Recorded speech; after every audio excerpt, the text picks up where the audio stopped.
Piglet.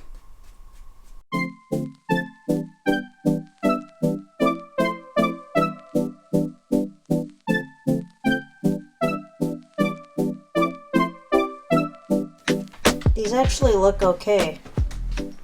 Yeah, they look nice.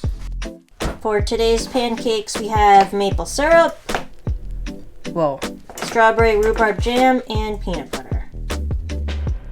Alright, so this is my first time trying to make buckwheat pancakes. I did half buckwheat flour, half white flour. If we like these, I'll make them again and show you how I make them. And I like buckwheat, like normally, so I feel like this should be fine, but I don't know. The batter was super strange. It smells like buckwheat. It's pretty good. It's very mildly, like, buckwheaty at the end. Yeah, you can even smell it. Yeah. The texture is decent. I don't know what it would be like to use all buckwheat, but we can try that one day too. Because we're just trying to cut the flour with other flours. Because normally we would just use whole wheat or now spelt, but we're trying to stretch the white flour and cut it with other stuff. It tastes okay. I could get used to this. It's a nice change at least. I like when it soaks in. Oh really? I prefer it to not soak in. So I feel like the flavor goes away when it soaks in. To me, it just gives like enough of a thing on the pancake when you. I like this. You can just barely taste buckwheat. Yeah, I think it adds kind of nice thing at the end of it. Yeah, it's just a different, like. Kind of a little like nutty. Yeah, it's slightly Tasting. different. Yeah. Yeah. I like it. I don't mind them. I like them. And then I put banana. That syrup's really good. Alright guys, I'm going to be reinforcing my mask that I made in a previous vlog. So be sure to check out that video if you want to see how I made this. But I just need to add another like stitch around here to keep these pleats in line. Several of you suggested some ways to improve this mask, and one way was to leave this string continuous all the way through here. And I feel like that's the best option instead of having it cut here and here and attaching it in the corners. So if I make a second one, I'm definitely gonna keep this string just going all the way through here and sew it in. Then it'll be more secure. And this thing is really cool. It's just like a braid. It has all different colors in it, and you just pull out one thread. So this is easier than having a bunch of spools. Someone asked what this was called, and I googled it, and it was just called like rainbow braid thread or something like that. But Kuba bought this in the UK, like at Tesco when he was there.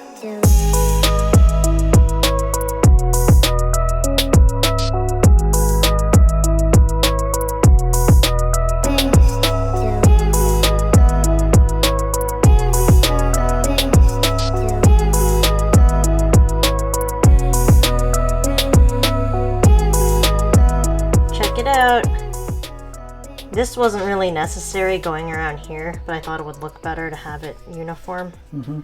So now the pleats hold together better. Looks good. That looks better than it was before. Oh, really? That fits better than it did before. Yeah, it looks good. Because I can pull it down. What is this? Doesn't care.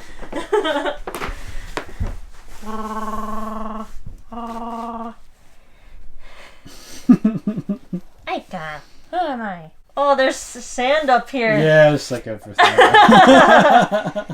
Aika, what are you doing? What are you doing? What are you doing?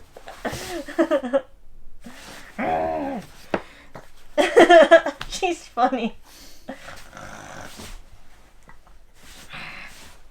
Aika. Aika. She is dirty. It's time for a bath soon, pig.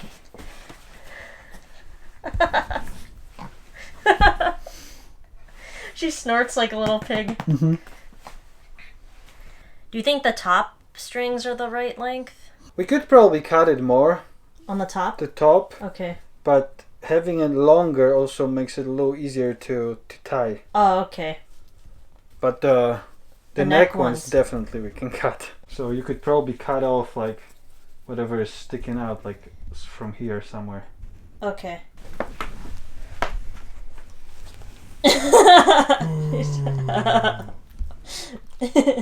Hey, go.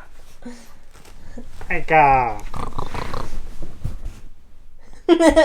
She's funny. Aww.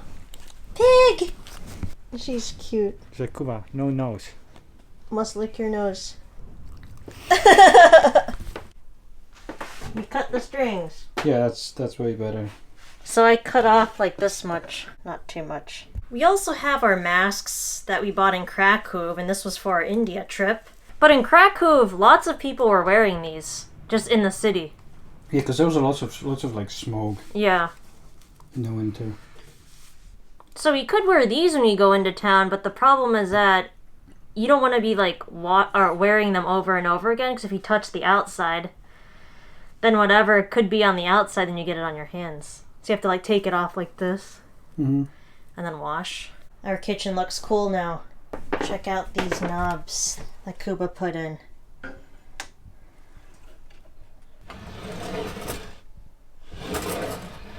Looks good. Today is the second attempt of cornbread. I'm gonna try to use my pancake recipe, but instead of flour, I'm using cornmeal. Maybe it will work and it'll be better than yesterday's attempt.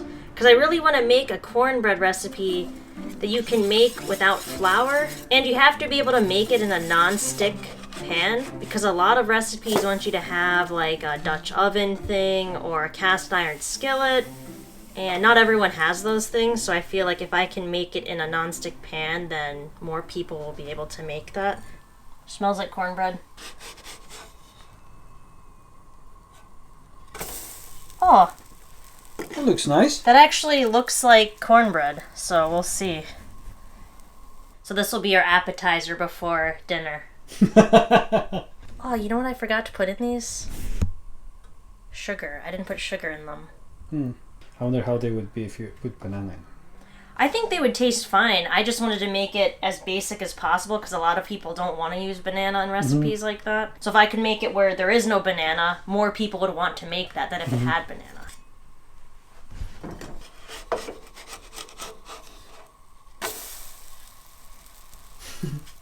Pancakes? No, it was corn. He's looking at me because he hears me crunching. Piglet.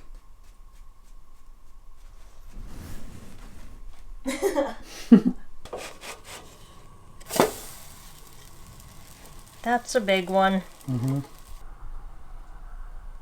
Oh. Looks cornbread-like. Still kind of like polenta though, but it's nice. It's interesting. Yeah. It's not perfect, but it's better than yesterday's. Kind of mix between popcorn and the bread roll. Yeah. I think it would be good with like chili. Okay. Maybe like a bowl of chili. It tastes way better with jam.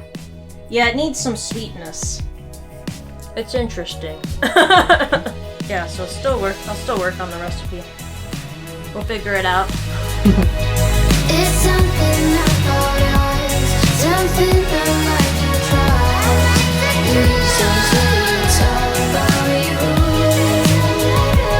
That is so too late, 'cause I don't mind waiting for you.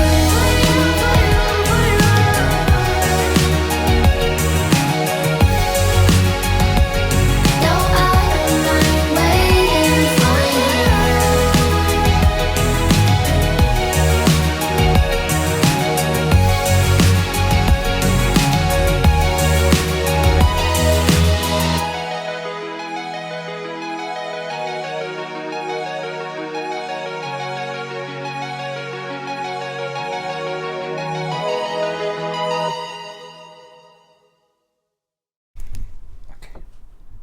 Ready? No. Oh, there's people walking around up there. Several peoples. There's like a family. See at the red fence? Like up. I'm at the window watching everyone. All day long. Okay, ready?